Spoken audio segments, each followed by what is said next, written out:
परिवार के पालन पोषण के लिए, आगे बढ़ने के लिए शिक्षा बहुत जरूरी है।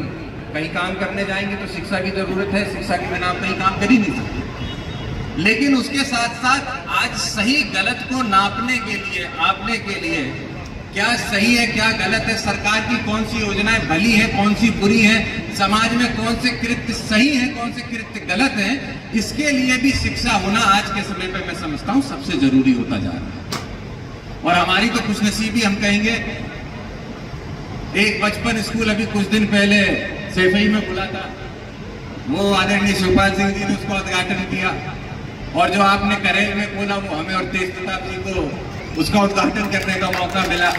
तो ये हम लोगों की खुशनसीबी है कि काम जो होंगे सो होंगे, लेकिन आने वाले समय में जब हम लोग हो आज ना हो आगे कहीं हो, तब जो ये प्रांगण है, जो ये संस्थाएं हैं, इन्हीं से हमें आपको जोड़ के याद किया जाएगा। तो ये बहुत जरूरी है कि ये संस्थाओं का चलना, उनका जीवित रहना। और ये सारी बात मैं इसलिए कह रहा हूं क्योंकि हमने देखा कि मौजूदा प्रदेश की सरकार ने किस तरीके से प्रदेश के अंदर जो स्कूल्स थे उनको, स्कूलों को बंद करने का प्रयास किया।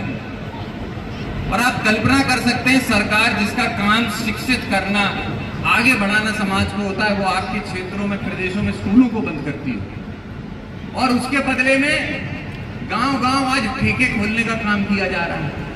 हमें कहने में शर्म नहीं, क्योंकि अब तो जब सरकार को खोलने में शर्म नहीं आती तो हमें कहने में काहे को शर्म होनी चाहिए।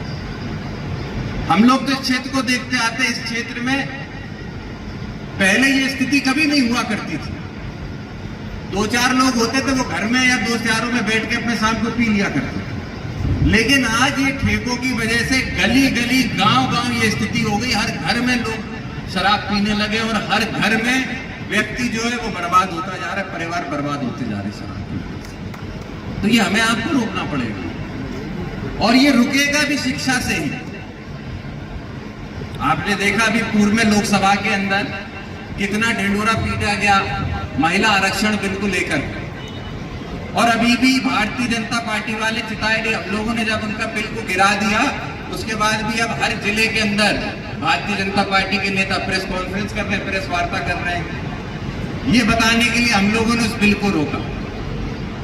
लेकिन यहां भी शिक्षा इस बात में काम आती है कि अकेले एक आदित्य यादव या अकेले एक तेज प्रताप यादव कितने लोगों को बताएंगे कि ये क्या था।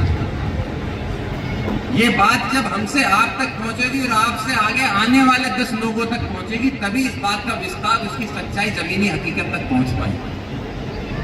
तो इस बिल को जहां पे महिला आरक्षण बताया जा रहा था, वहीं देश के सबसे बड़े जो ताकत है संविधान, उसकी ताकत को खत्म करना और हमारे प्रदेश और देश को काट